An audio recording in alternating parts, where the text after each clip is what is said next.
5 years ago, as well as having a professional job, I used to drive a taxi to pay for my MBA.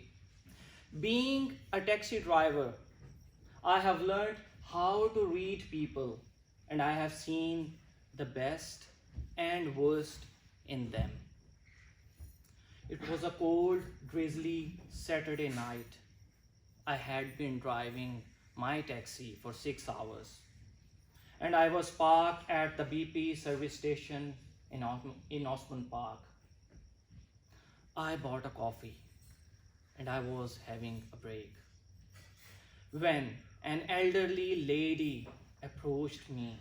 She had curly gray hair, pale complexion, slim build. She asked me with a shaky voice if there was a bus from here to the city. I said no, there is no bus till morning. She wondered and asked again, how long it will take to walk from here to the city? I replied, about an hour.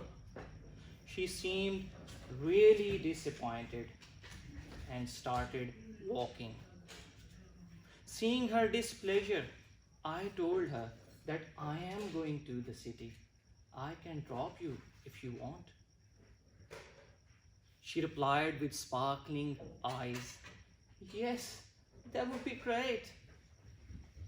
When I dropped her on Murray Street in the city, before leaving my taxi, she patted on my shoulder and said, you will be blessed. I learned that we rise by lifting others. A study of about 200,000 participants suggested that there is a modest link between one's pro-social behavior and well-being. That is why there is a Chinese saying that goes, if you want happiness for an hour, take a nap. If you want happiness for a day, go fishing. If you want happiness for a year, inherit a fortune. If you want happiness for a lifetime, help somebody. I continued driving my taxi, and it was not very long before when a tall, blonde, beautiful woman wearing red shimmery skirts and high heels hailed. I thought that the elderly lady was a really holy and virtuous woman with an instant connection with God, and this pretty woman might be the blessing she was talking about. A quick quid pro quo for a good deed. She asked me to take her to Carlisle. During our ride, we had a very light and delightful conversation.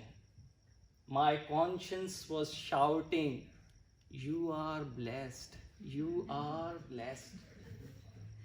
She asked me, can I put off her high heels? I said, why not? Do as you please. After some time, she asked me to stop the car as she needed to throw up. I immediately stopped the car. She undid her seatbelt, opened the door, and leaned down. For a fraction of a second, I looked on the other side of the road, and when I turned back, I was surprised to see her running away from my taxi like a cheetah and jumping over the fence. By the time I undid my seatbelt, reached the fence, she was nowhere to be seen and disappeared in the blink of an eye. There was nothing much I could do. I lost a fear.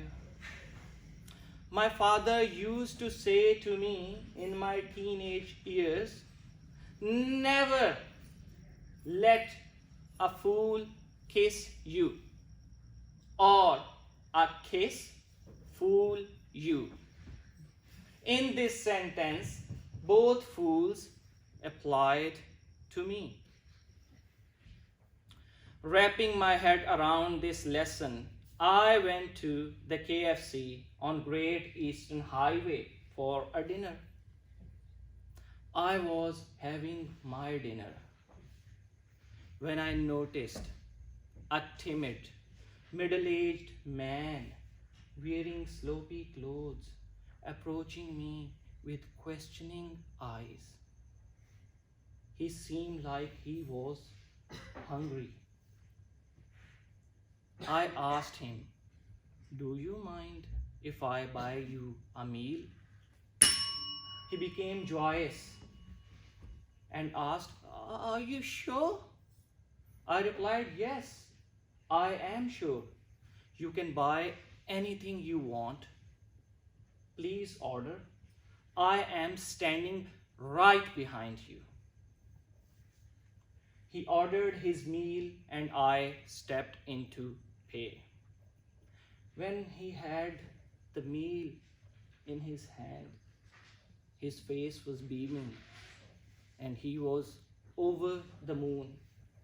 And he said to me, "Your kindness will never go unrewarded." I learned that a good deed in an hour of remorse makes us happy.